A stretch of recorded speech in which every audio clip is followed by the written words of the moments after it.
So, it's been a while since we've seen you fight. Obviously, there's been a lot of extenuating circumstances around that, but can you kind of refresh us on like what that experience was to fight during COVID, especially in Asia? Yeah, I mean that was pretty crazy. I definitely haven't experienced anything like that before. I mean, I did a couple grappling matches, during like COVID related stuff. I also went out to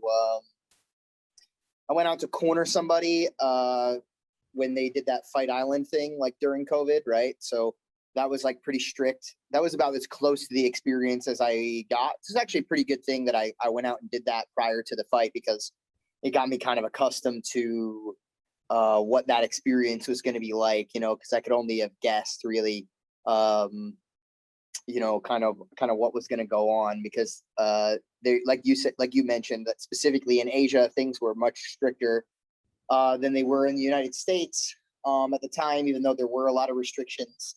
Um, I think I think especially because people were traveling from across the world and stuff like that, they're super trying to be super careful. And Singapore itself has a very, I think, very strict laws in general. Not necessarily that it's anything crazy, but the laws that they do have, they take very seriously. You know, Yeah. so where COVID was no different. I think they were very, very concerned with containing COVID and everything. So yeah, it just added an extra layer of stress to an already very stressful event. Fighting, until I actually experienced it, obviously I've done a lot of competitive martial arts involving grappling. I did wrestling for a long time when I was a kid, and then started doing jiu-jitsu. And while that somehow, I guess, a little bit prepares you for like the experience of a mixed martial arts competition is going to be like, it's just nothing is really quite like it. I mean, I remember when I got done with my very first fight, turning to John and being like, yeah, that should be illegal. Like, I don't think anybody should be allowed to do that. That's insane.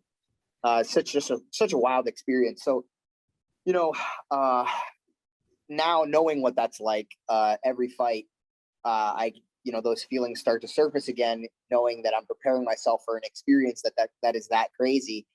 And to add the layers on top of that of, hey, like, you're going to be quarantined in a hotel room. You're not going to be able to leave your room for a few days. And then when you are allowed to leave, you're only allowed to leave for very specific reasons. Like you're only leaving to go to another part of the hotel to train. And it's, I obviously have never been in prison, but so it's hard for me to relate it to a prison-like experience. But it's what I guess I would imagine it would be like to be in prison. It's a very strange feeling.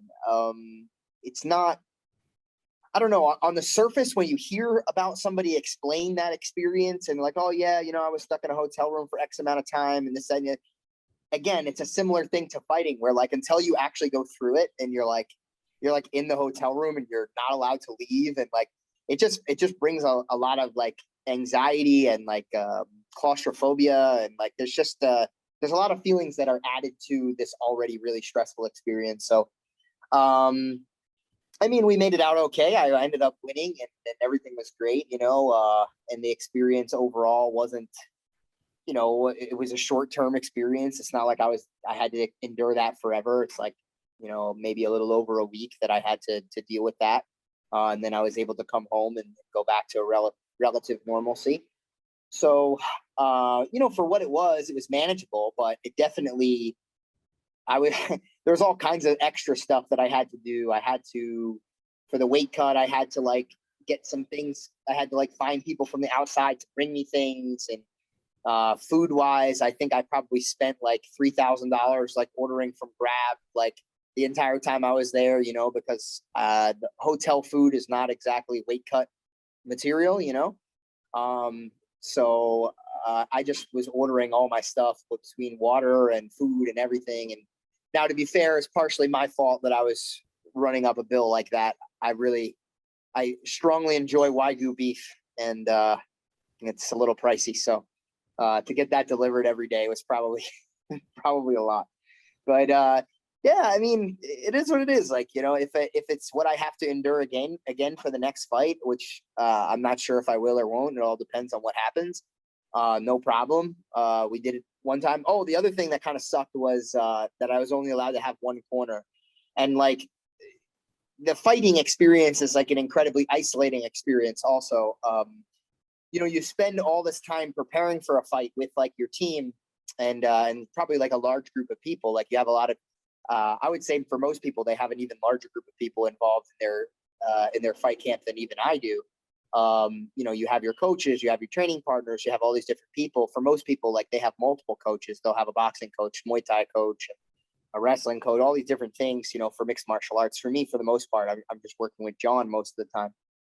Still, it's like it's a very social thing, I find. Preparing for a fight, but the lead up and the actual fight itself becomes more and more isolating over time.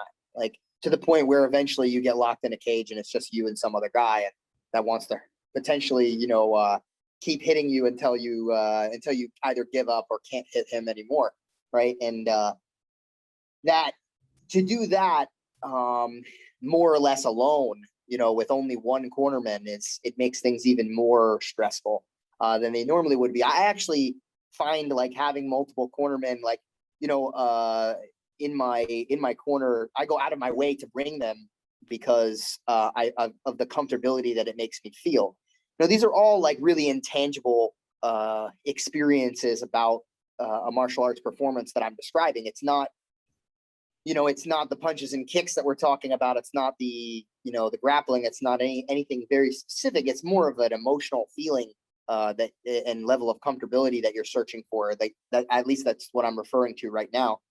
That comes from having multiple cornermen. It's not like I necessarily think that it makes or breaks a fight to have multiple cornermen, but it definitely makes you feel more comfortable. Your mind is more at ease. It's a lot more like it was when you were in your training environment. And like for me, as far as reducing anxiety is concerned, that's what I'm always trying to do, as I'm trying to recreate the same level of comfortability and familiarity that I get from training with people every day.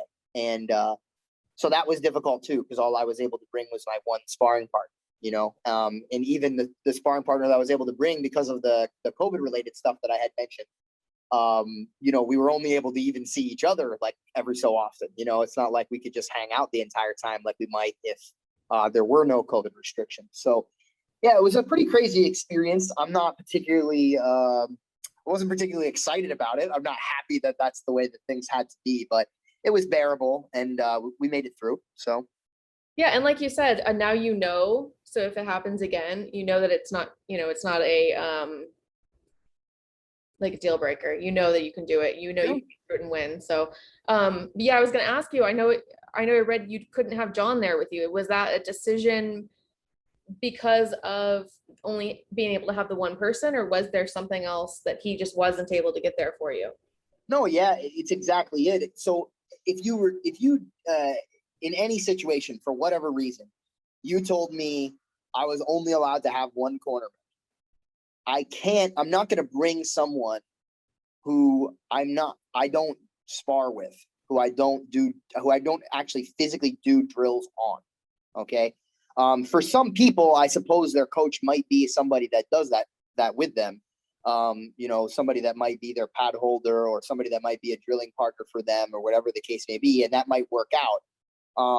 But honestly, like even in a case where let's say like it was back in the day when my main instructor was Tom DeBlas, back when I was grappling, right?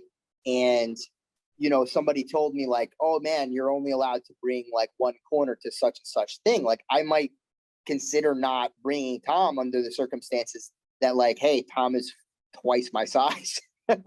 So even though he's an active competitor and like in theory, like, I could do moves on him and stuff, like it wouldn't really be a good feel for like what I was about to encounter in competition. Right. So like had I chosen to bring John with me as opposed to my training partner, Yuting, which is who I brought, I mean, John has a lot of knowledge and he could tell me a lot of things. And I mean, but the majority of what I would be doing would probably be like shadow boxing and stuff. I mean, I suppose I could do some light drilling on him and things, but it wouldn't it wouldn't simulate the feeling of what it would be like to be in the fight. And I try as best as I can, during fight week to try to simulate that. And that's the way that I feel most comfortable to get into the cage, especially me being a person that is relatively new at this experience. Some people have been doing this for decades, or at least a decade, and similar to what I do with jiu-jitsu, and they may feel very comfortable just hitting some pads or stuff or whatever, like fight week, and that's no issue for them. And if that was where I was at, and that's how I felt comfortable, like, maybe it would be no issue to bring somebody like John. I'm sure he'd be capable of doing that. But I am so new to this that, to me, I want to recreate the experience as closely as possible throughout fight week. So I still do sparring. It might not be the hardest sparring in the world, but I still want a human being standing in front of me, throwing punches and kicks at me, and me dealing with that type of resistance. I understand that there could be some value to hitting pads and things like that, and I won't say that it's completely valueless, but I don't think that it effectively simulates what it's like to actually be in a fight. And especially for me, the week leading up to said fight, I want to feel as comfortable in there as possible. So every hour, every day that I get to spend simulating that experience is a plus for me. So that's why John wasn't there. I just brought somebody who was a training partner who could closely resemble my opponent to the best of his ability and make it feel as closely related to what I was going to get involved in as possible.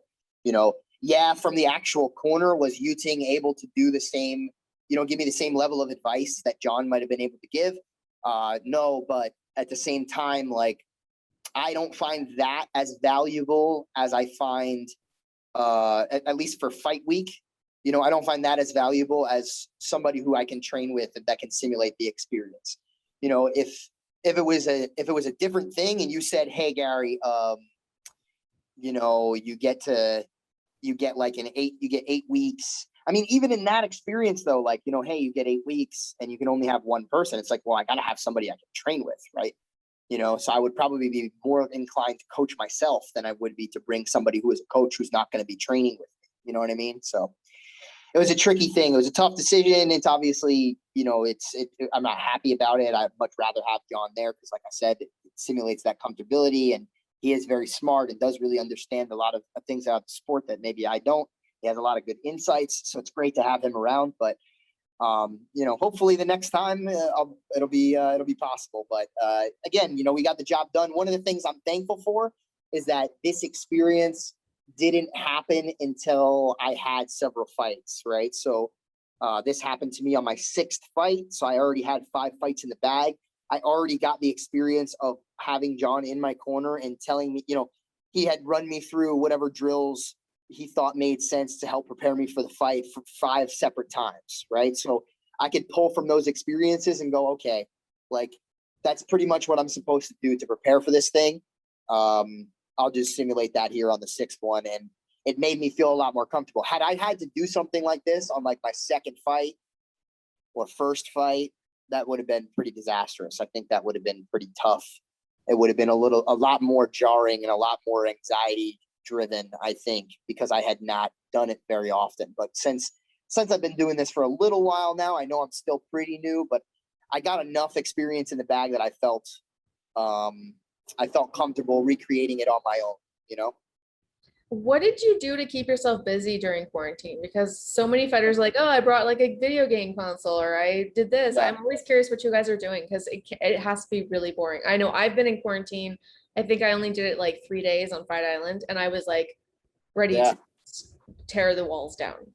It's tough. At least there, like, once you get by the first 2 days, you could go out a little bit. Like, you could walk around. They have a few things that, like, you can't intermingle with people outside the island, but at least there's, like, some socialization that you could do. Where the Singapore experience was a little different. I mean, you're just in the hotel no matter what, indefinitely. But yeah, I had a few different things. I had some books. I brought my laptop, I think, so I was playing some computer games and things. I had this really old game that I played when I was a kid. Trying to remember the full name for it, but because it's like a series. There's a whole bunch of different games, but specifically, I think it's like Heroes Might and Magic 3. And it's like a game where you like build up armies and like attack people's castles and stuff. So it was fun. I enjoyed that. Computer game? Yeah, computer game. I mean, I'm sure they have variations of it that are available on consoles now.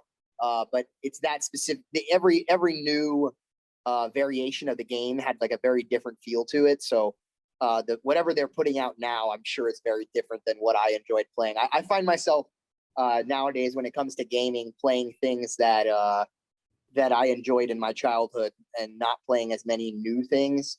You know, I'm getting old, I guess. Like my setup inside right now, I have a N64 setup, you know, with a whole bunch of different games that I've been playing while I've been out here. And I do have a PS4, but currently I'm playing a remake of an old game that I enjoyed. So it's like, you know, I'm not really getting too far removed from what I was comfortable with. It's kind of funny though, because in a lot of other ways, I like to try a lot of new things and do a lot of different stuff. But what I find with the newer games nowadays, aside from maybe like first-person shooter stuff, which I guess has a smaller learning curve, a lot of the newer stuff that I would be into, because I really like RPGs and stuff. A lot of that newer stuff, it takes so long to learn like how to do exactly what you need to do in the game to be even competent enough to like continue, right? That like, because I often like put this stuff down for like a month at a time and then try to go back to it. And by the time I try to go back to it, it's like, okay, well, I got to spend like an hour and a half figuring out to like get it back in the swing of playing the game again, to even be competent enough to play and continue the story. And then it's like, all right, well, then maybe the next week I don't play the game, and now I got to go back and relearn it again. And it's like, it's hard for me to maintain the same level of attention to it that I did when I was a kid, you know, where I could just pick up a game and learn how to play it. And then I, you know, play that thing for a solid 6 months and uninterrupted, where I got to waste a ton of time in my childhood. My son's in the room right here playing a game, and he can be in there for hours, and I don't get it. Like, I just can't. Mm-hmm. He's actually, yeah. Well, you know what's crazier about the younger generation though, that I think is even stranger than like playing video games for long periods of time, because I did that when I was a kid, so I can relate to it. Even though I think on some level, some of the stuff that I was doing was I probably took it a little too far. I was probably playing a little bit too much, but I ended up turning out okay. But one of the crazier things that I have trouble relating to is like my little cousins when they were growing up, and they still are, but they would be watching footage of other people playing video games. And like, that's like a phenomena that is hard for me to understand. Like, I guess there's a few times where I have done that just because I was searching for answers at how to beat certain parts of a game or something. But it seems as though like that's fairly common just for enjoyment purposes. Like, I don't ever find myself watching somebody else playing a video game, at least like on YouTube or something. Like, it'd be one thing if in person we were all hanging out and I'm watching somebody play. But like, yeah, that's weird to me. I don't really understand that. It doesn't make a whole lot of sense, but it is what it is, you know, like times change and that's what they're into. So that's what weirds me out more than anything. Yeah, I think he spends more time watching people play the game than playing it himself. Yeah, that is definitely a phenomenon nowadays. I didn't get. So you mentioned hopefully next time when you go in, you know, for your next fight, that there isn't this crazy quarantine. Do you have a idea when that might be? I know that Singapore is on lockdown right now, and they're you know, doing kind of figuring things out. So I don't know if you have like a timeline of when you think you'll get back in there. So I just got word that something might be in the works. I will say, unfortunately, I can't like say anything about it yet because it's just like brand new information, and I'm sure that if they follow through with what they told me, I'm sure that it's going to be like a super huge press release and everything. So there could be some really exciting news coming up, not just for me, but for one in general, some really groundbreaking stuff that they're planning on getting involved in, that in theory I would be involved in as well. You know, so I do kind of have like a tentative idea, you know, of like when I would be potentially fighting, but nothing's signed yet. You know, I haven't written anything down on paper, and nothing is confirmed. Like, I don't even know if for sure that they have spoken to who they needed to spoken to, or who they needed to speak to and finalize the deal on their end I'm not even talking about my fight. I'm talking about the whole event. I don't even know if they finalized what they talked to me about yet with whoever the promoter was or whatever the case may be. So, yeah, I'm looking forward to that. But unfortunately, I can't share too many details. I have to be super vague, and I know that people hate that. But, TBA, I guess, as far as what I'm talking about. But the good news is that it does seem like I'll be fighting sometime in the near future. For a while, I was getting held back by Thanhs, like a hand injury, I think. And I was kind of waiting to see what would happen with that. And I think he's healthy now. So, looking forward to hopefully that fight. You never know what's going to happen, but that's what I'm looking forward to on the horizon. I think a lot of other people are too. I think a lot of people wanted to see that me challenge him for the title. So I'm super excited. Hopefully that comes to fruition, but we'll see what happens in the future. So I spoke to Rich on the record, on video, so all this is okay to talk about. He mentioned that he was in the United States looking for a venue for a United States show. Yeah. Is that potentially something that you guys have discussed? Yeah, I mean, if what you said, if that's already on the record, then yeah, I don't want to be any more specific than he was. So if that's what he said, that is definitely along the lines of what I was talking about. Okay. So I don't know how far along they are with like negotiating that whole thing, but yeah, we could see one in the U.S. Soon, and hopefully I'll be involved with that card. So that would be really cool. Do you think I'm glad they at least gave you some information so people could know what the hell I was talking about. Yeah, I figured that's where you were going with that. I know they've been talking about that for a long time. I know COVID put a hold on that, and then I spoke to him a couple weeks ago. Do you know, and this might be too specific, do you think that we'd see you by the end of the year? Sorry? Do you think it'd be maybe by the end of the year? Are you thinking like? Yeah, I don't think that's too specific. I don't think anybody's going to hold it against me for saying that I think it'll happen before the end of the year. I think that's a pretty wide span of time. If anybody got upset with that would be pretty silly. And also, I mean, depending on when that might happen, there will be a pretty big, significant gap from your last fight to your next fight. I didn't look at your the dates on your record, but would this be the longest gap between fights so far? No, actually, it wouldn't. The longest gap was from my 5th fight to my 6th fight, believe it or not. Okay. I had quite a few fights in succession earlier on. I think I knocked out like maybe 4 fights fairly quickly, or maybe it was like 3. I think in a span of like a year and a half or so, which is pretty quick, I mean, for 3 or 4 fights. And then I think, let me think. I'm pretty sure there was a delay for the 5th one because, well, wait, was there? I don't know. For sure there was a delay for the 6th one. But I think there might have been a little gap between 4 and 5. But either way, I think the most recent gap between 5 and 6 had happened for a few different reasons. There was some contract negotiation stuff going on, which was one part of it, which took some time. And then I think that was all good. We worked that out, and then we were gonna fight. I was gonna be on like the very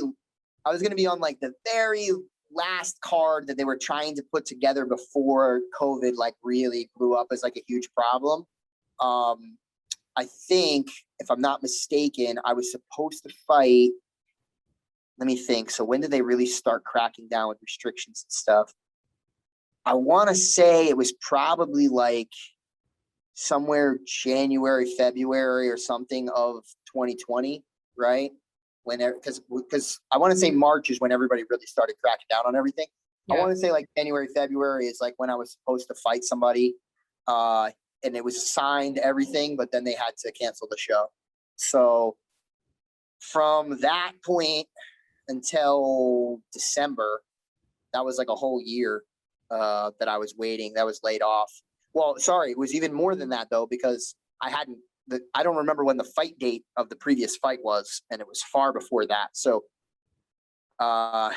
Yeah, it's probably over a year, like a year and a half layoff or so. Actually, I'm remembering, if I'm remembering correctly now, the layoff was roughly the same length as like was roughly like the same amount of time as which I had the previous fights. So I'm pretty sure I had gotten like 5 fights done in like a year and a half, maybe a little bit more than that. And then the layoff was like a year and a half before fight number 6, you know?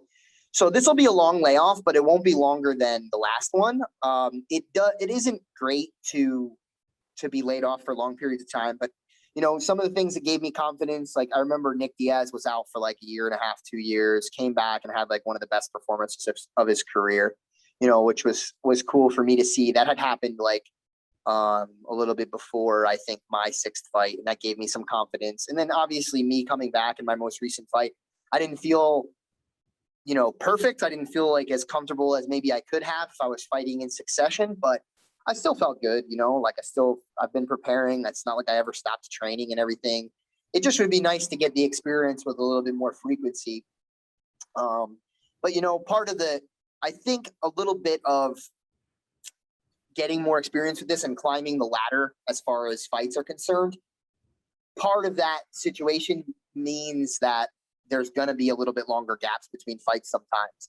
I think that once you get to the point where you're in contention for a title, and certainly once you carry the title, a lot of stuff happens where fights can get delayed and things, whether it's contract negotiations, whether it's like, hey, like I have a very specific opponent we're looking for here, right? Like I want to fight Thanhs for the title, and that's the deal, right? So, if he gets hurt, which he did, there's only one guy that we're looking to fight. So, he gets hurt and it's like, well, now we just got to wait for him. Whereas, let's say I held the title myself, or let's say I was still climbing the ladder. One guy gets hurt, it's no big deal. Another guy fills in, and it's like we're just going to have another fight. But I think as you start climbing the ladder, that becomes less likely. It's kind of like, all right, well, here's the fights that people want to see. We're going to wait for those fights, or maybe you're trying to negotiate a big money fight or something like that. And so I think that kind of thing happens as you get later in your career a little bit more often than like when you're just starting to climb the ladder. So I think it's something that I've come to expect. I think it also is a function, like we mentioned, about, COVID restrictions and stuff like that. So I think that things will pick up a little bit, hopefully if I win the title. And, once that happens, the COVID restrictions will start kind of being taken back as well. So. Yeah, and you actually mentioned the thing about when you're higher up in the ladder, you have to be a lot more careful who you take fights with, because like you said, if you're waiting for the title, you don't want to just grab someone in the meantime, because it's MMA. You never know. What if you lose? Then you have to start all over again. And it's not even just about losing though, right? So that's like, these are the conversations that, I'm having with my coaches. It's like, let's say we win, but like I break my hand, right? And it's like, that happens it's not uncommon to get hurt in MMA, even winning a fight, right? Like, I mean, most people like have to sit out for a certain amount of time after they win a fight. And it's just, it takes a heavy toll on the body. There's a lot that goes on, right? So even I just get like a minor injury, and now it's like, all right, well, now I'm injured and he's healthy. And it's like, why would he wait for me? He's just going to take anybody, he's just going to take anybody that wants a challenge for the title. So, it puts me in a situation where it only makes sense for me to try to stay as healthy as I could possibly be if I want to be in position for that title run. Otherwise, I might put myself in a position where I have to wait even longer than I would have had to, for that title run, right? So. Right. So you mentioned that you had a bunch of fights right in the beginning of your career, and then there was the layoff. Do you prefer fighting that many times, like really fast, or did you like having a little bit of a break, or do you kind of feel like maybe a happy medium? Like, what's a perfect amount of fights per year for you? I think like a busy schedule in my eyes for MMA anyway is like 3 fights a year. I think that's it's a good amount of fights. I think that's like, we're talking, 1 fight every 4 months. It's pretty good. That's a pretty good schedule. I mean, would I like to be on a schedule like that? Like, yeah, like, are there benefits to not being on that schedule? Like, do I get to live a little bit more of a relaxed life sometimes? Like, to not have to cut weight 3 times a year? Sure. But in terms of like my age, I'm going to be 30 soon, and the amount of time that I have left in my career, the amount of, I mean, it's very similar to like a contract. It's like, hey, you have X amount of years left and X amount of fights left, right? And as the clock ticks, and you have less years, and it's harder to squeeze more fights into those years, right? And like in theory, we want to have kind of the most expansive career that we can in terms of experience, in order to solidify yourself as like, the best in the sport, if that's what you're after, and that is what I'm after. It's hard to, like, let's say I win the title and then I retire, which I'm not doing, by the way. I'm just throwing that out there. Let's say I did that. Like, nobody's going to be like, oh yeah, Garry is the greatest mixed martial artist of all time. Like, they would say I'm good. Like, I'm sure the people would respect it. Like, it wouldn't be a terrible decision. I'm sure I'd live a very good life after that. But it doesn't really solidify things. So like, I think the wider berth of opponents you have, and the more matches you have and things like that, it solidifies your legacy a little bit more. So I prefer to fight more overall. I don't want to be negligent. I don't want to like get hurt and take a fight before I'm supposed to take a fight, things like that. But whenever I'm healthy, I would like to be active in fighting when I can, so I definitely would prefer that. Also, just because of like I said, like me being kind of new at this, I think that the more experience I get, the better for me overall.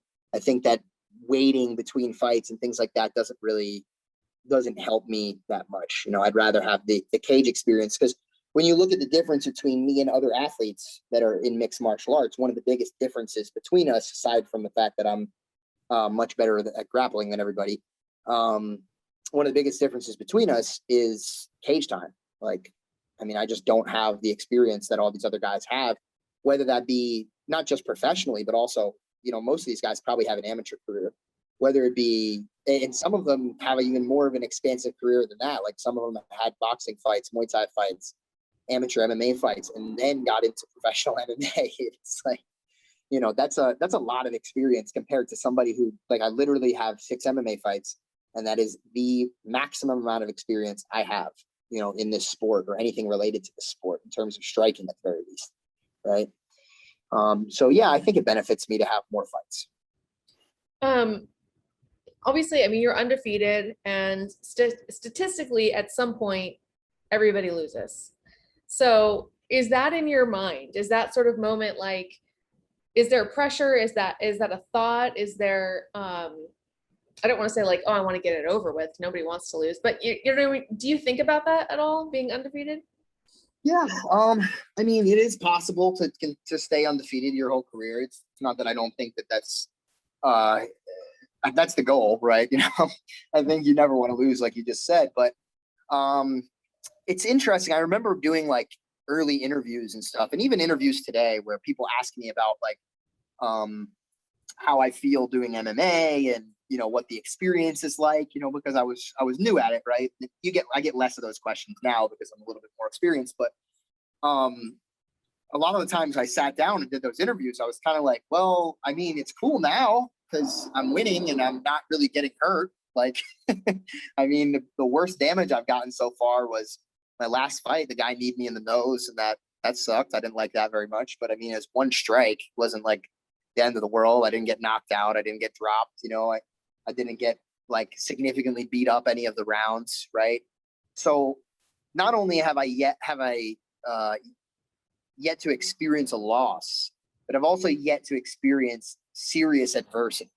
Like, I'm not going to argue. Like, there's definitely been exchanges that I've been on the losing end of in certain fights and things like that. Like, where I'm on the feed and maybe a guy clips me a couple times or whatever. But that's very different than perhaps watching a fight where, both guys are kind of throwing back and forth for a full 5 minutes, and they're both taking a lot of damage, or, really struggling. I'm really trying to take somebody down, and I'm really struggling, and I'm getting hit a bunch trying to do it. And I just haven't had that experience in the cage yet. So I'm certainly not like, some of the things you said, like looking to get that over with or anything. I'm definitely not looking to lose, but I know that the reality of the situation is that even the people that did stay undefeated for their entire career, somebody like Mayweather, somebody like Khabib, even these people that managed to do that, they experienced adversity at some point. Khabib had some really tough fights, particularly the one that that comes to my mind, and actually some people thought he lost this fight, was his fight with Gleason Tebow. And really struggled to take him down. I mean, both of them struggled to take each other down because both of them have a pretty big like takedown game. And it was a really hard fight for him. Struggled a lot, you know. And there have been other fights, I think, where he struggled in some takedown or in some stand up and stuff, and took some damage. So, I mean, it's like you said, like statistically and just by random chance, eventually it's going to happen, whether somebody's better than me or not. I'm going to be on the receiving end of some punishment, you know, more so than I'd like. Right. And, you know, when that day comes, how am I going to deal with it is the question. And, you know, all you can really do is train and prepare. There's nothing I can really, you know, nothing I can really do other than that. And yes, it's, you know, it's still an anxiety, and yeah, does it mean that there's like a little bit more pressure perhaps than somebody who has you know, losses on their record? Yeah, maybe. I mean, I would argue that, but I mean, this is a pretty high pressure sport to begin with. It's like, I'm getting in a cage and fighting a person. Like, it's like, I think there's that quote that they used in, what was the movie? Comic book movie about, Deadpool. So there's this quote that Deadpool uses in the very first movie where he's getting tortured, right, repeatedly. And he's being very quippy, and, you know, the entire time, like making these little jokes, even while he's in like terrible situations. And at one point he goes, you know, that's the problem with round the clock torture. It's like doesn't really get much worse, right? It's hard to up the ante when you're just miserable all the time, right? Now I don't necessarily suggest that I'm like miserable all the time in the cage, but I guess you could relate it to, it's about as high pressure of a situation that one could put themselves in voluntarily, outside of being in like a truly life and death situation. Maybe like if you were joined the military or something like that, you were in like an actual gunfight, right? Outside of something like that, an MMA fight is just about as close as you're going to get. Again, outside of maybe like some really extreme sports or something where, I don't know, maybe I'm walking on a tightrope between buildings or climbing with no ropes or something like that. Like, yeah, I would imagine that would bring you a similar feeling. So, man, like, it's already so intense, and so there's so much anxiety and so much fear and so many question marks about what's going on, that like the extra layer of being undefeated, I don't know how much it actually adds to the equation. It's like if you're benching, you know, 350 pounds and somebody were to put a feather on top, like I don't know, or even 10 pounds. It's like, how much does it really make a difference? I don't know. You know, probably not much. So I don't know. I don't know if I really feel the pressure of that much. If I do, I think it's kind of superseded by the pressure of just fighting in general, you know? Yeah, you mentioned earlier, and I forgot to ask you more about that. You said the first time you fought, you thought it should be illegal. You're like, yes, people shouldn't be. So why did you do it again? What? Why? I mean, I didn't say I was sane. I didn't say that you know, I make good decisions in life. I make a lot of bad decisions. So, you know, I think fighting is one of them. I don't know if it's the best. I don't know if it's the best decision for anybody, really, to be fighting. But it's something that I want to do, and it's something that means something to me, and I like it. So I'm happy that it's legal, you know, because I'd like to continue doing it. But definitely, like, objectively speaking, like, after being involved in that kind of experience, I'm like, wow, man, whew, I don't know if that should be allowed. Like, I don't know. I get it. Like I guess, like, I had heard like, what would I say? Like, elected officials. There were a few elected officials, particularly in New York, I think, that like had some strong words about mixed martial arts and saying that, you know, in making it illegal for a long time, it wasn't allowed in New York, right? And I thought that was silly. You know, I'm like, oh man, you know, well, there's, you know, boxing's allowed and you can do kickboxing, but we're not going to do MMA. And it's not that I necessarily think that if I got into a boxing or kickboxing fight that I wouldn't feel exactly the same way. I'd be willing to bet you that if I was involved in either one of those sports, I would probably say the same thing. I would probably walk away and be like, wow, that shouldn't be allowed also. It's not like I think that the experience of MMA is somehow that much more terrifying than that. I think it's just the idea of like striking in general. I mean, that's that terrifying, and that involves that level of anxiety and would make me feel. So I guess I kind of could see things from their perspective for a minute, or maybe even my mom's perspective, because I'm sure she didn't want me doing this. I know that because she said it to me, And for a minute, I'm like, oh well, I kind of get it. Like, I understand now, why these people would say these things about this sport. Even though they had never done them before, me doing it, I was kind of like, okay, yeah, that makes sense. I could see why somebody would say that this is not okay and not allowed, to do once I experienced it. But, as far as doing it again is concerned, I mean, the why, there's a bunch of whys. I mean, it just comes down to like why I fight in general. I mean, one, it's another way to test myself. It's rare that a human being gets multiple opportunities in their life to pursue being elite at multiple things. I think that to even pursue or come close to being elite in one thing in a person's life is already like pretty amazing. And to know that I had the opportunity using the skills that I had from being elite in grappling to potentially propel myself to being elite in the sport of mixed martial arts, to know that was a possibility, and that I had the potential to do that, and to give up that opportunity seemed like a big opportunity. Like, it seemed like a big cost to me. Like, it seemed like a big thing that I might regret one day. Looking back at it, being like, oh man, like, why didn't I try? Like, why didn't I give it a shot? That's one reason. Another reason I do really like it, the part where you actually go out and fist fight somebody in a cage, maybe I don't like that part as much. The feelings you get afterwards are amazing. I don't know if the actual experience itself while you're in there is that amazing. It's more about the energy that you're given after the fact. But I definitely enjoy training and learning and improving, my skills and my knowledge about the sport and understanding, so that I can help other people in the future. And that's a big part of this too, is like, I want this experience so that one day, when I inevitably become a coach and no longer an athlete, that I get to pull from that experience and be able to help other people. And what better way to do that than to actually go through it myself? It's even though I have a coach who didn't fight, I mean, he did some Muay Thai back when he was a kid, but even though he didn't fight, like, he didn't have a mixed martial arts career, and he is still a coach, and he's still amazing at what he does. I feel like because I have the opportunity to do it, I'd kind of be holding myself back from that experiential knowledge and like the experiential understanding of the sport that I can gain. That's hard to gain from just watching, you know what I mean? And just studying. Like, there's elements that there's a lot you can do with that. You can be a really great coach that way.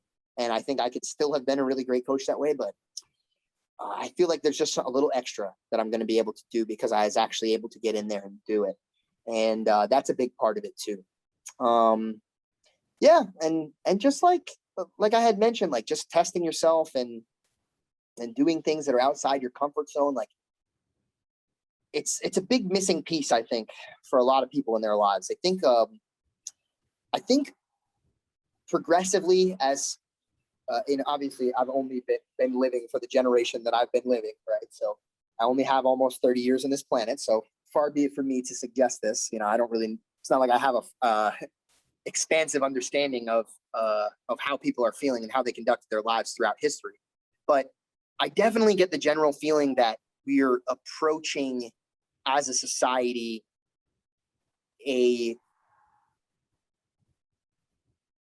we're approaching this feeling of safety as superseding everything.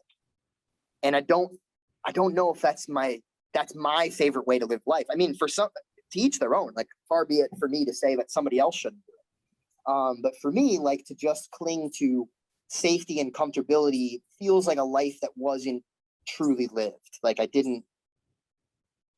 I'm not taking some level of risks, I mean, I don't know. I just kind of feel like I'm floating through here, and to have the opportunity to take some level of risk, and even though it's a calculated risk and I'm preparing for it and I'm doing all these things to try to minimize that risk, but to just put myself out there in one of the most difficult ways possible, fighting another human being. There's something really special about that. And I think that's what adds to all the emotions that you get afterwards,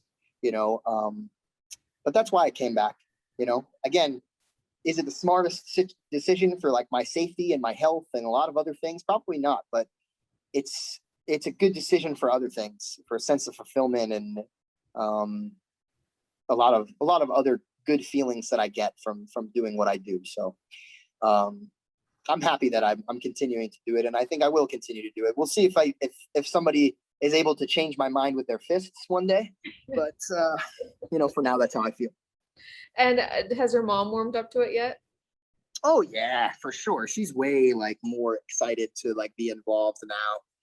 I think at a certain point she just has to accept it, right? Like, I mean, what is she really going to do? I mean, I suppose she could not watch, and not come to fights. Like, that's possible, but I mean, it's not going to change that I'm doing it, right? So it's one of those things where I think parents have a certain vision and expectation for their children, and at a certain point into adulthood, or whenever it becomes, I suppose even sometimes as children, this happens, or maybe adolescence, where they're going to start making their own decisions, and they're going to start doing things that maybe are outside the scope of whatever your vision for your child might have been, and you start to realize that you no longer have control over that. And I think that once you realize that, it makes a lot of sense to just put your efforts towards supporting your kids. And I think that my mom has done that. I definitely think there was some resistance. I mean, to not just MMA, but also to jiu-jitsu before I started doing it. And it is what it is. She's trying to look out for her son to the best of her ability. And I get it. I understand it. I don't think that it's the way that I would do things, but I get it. I understand. But now, yeah, she's definitely warmed up to the idea. Whether or not if she had control over my life, if this is what I would be doing, I don't know. I think that the answer to that's probably no. She'd probably have me doing something else, something safer, something more conservative, right? But yeah, she's warming up to it a little bit. She'll show up to fights, and she says all kinds of weird, crazy stuff to me all the time. She'll text me like, I want to see. I remember one time she texts me and she's like, I want to see you spray his blood or something like that, like something insane. And I'm like, I don't know, like you're way more into this than I am. Like, I'm just like I don't want his blood spraying anywhere. Preferably I'd like to end this immediately with a submission or something and not have any of that happen. That would be ideal in my opinion. But okay, crazy lady. So yeah, she's into it in her own way, for sure. That's awesome. All right. Well, my final question, I said I wasn't going to take too much time, and I took a lot of your time. It's my fault. No, it's all right. So this fight with family, if it happens, whenever it happens, how do you see that going? Oh, sorry. The fight? Yes. Oh, sorry. At first, when you said family, I thought you said family for a second. I was like, wait. Okay, so anyway, how I see that fight going. So first of all, Thon would absolutely, and you're probably going to hear me say this more times in the future, but it is what it is. He'd probably be my toughest opponent to date. I don't think that's too arguable. Matsushima, the guy that I fought last time, he was also very skilled, but I think Thon is just one step above that. And I think in the standing position, he'll present the most challenges. From what I see in his previous fights, now, times change, people get better. But from what I see in his previous fights, I definitely think that there's a grappling deficiency. I don't think it's certainly not his strong suit. I mean, I don't think anybody would argue with me about that. But I definitely see some holes in the game. I definitely see some opportunities for me to capitalize on in the grappling realm. I see opportunities for me to capitalize in the standing position as well. I mean, I have to get it there somehow. So, I have to be creative and find ways to take him down and not get hurt. He's had fights where, somebody out grappled him for a round, and then the second round, the guy went in for a takedown, and then he knocked him out with a knee.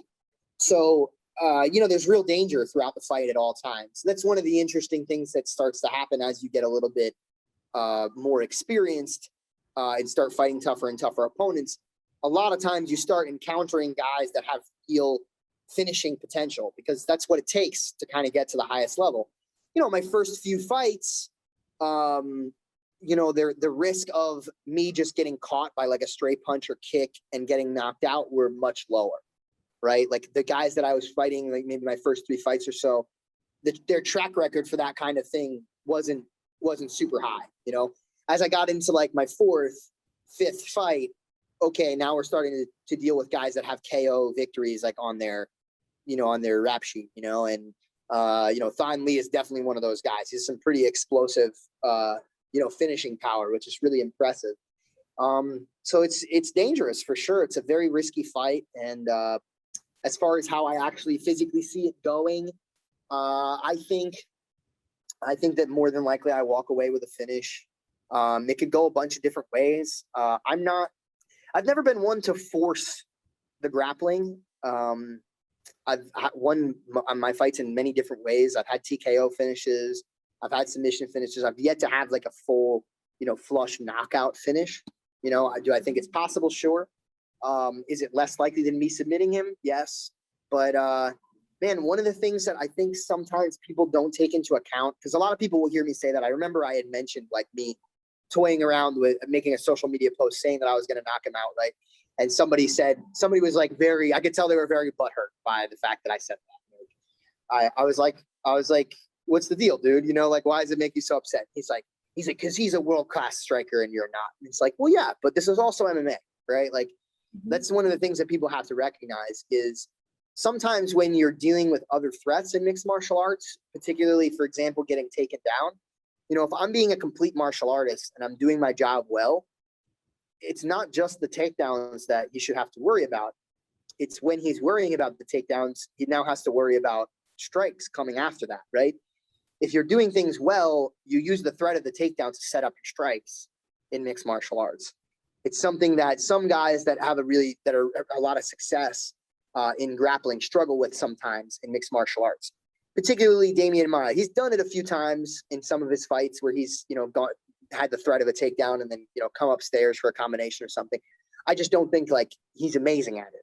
I think there's other people that mix those skills a little bit better. He's much better at just like, hey, I'm going to get a hold of you, grapple you, eventually get to your back and, you know, sub you or either stay there for the entirety of the fight. And I'd like to believe that I'm not that kind of fighter. I'd like to believe that I have an ability to threaten the takedown and while my opponent tries to avoid it, make contact with strikes. So when things are not a pure striking match, things change. You know, some people approach this sport as either, hey, I'm grappling or hey, I'm striking. And if you approach it that way and you're not really mixing and integrating skills, yeah, it would be a tough day for me in a standing position. If I just fought him in a standing fight, if we did a kickboxing fight, for example, yeah, I could understand why you would think I would be a little bit crazy for saying I'm going to knock the guy out. But in the context of MMA, I mean, it can definitely happen. All that's got to happen is he's got to overreact a little bit to a takedown. You know, he starts to sprawl, puts his hands down or whatever the case may be. I throw an uppercut and the dude's knocked out.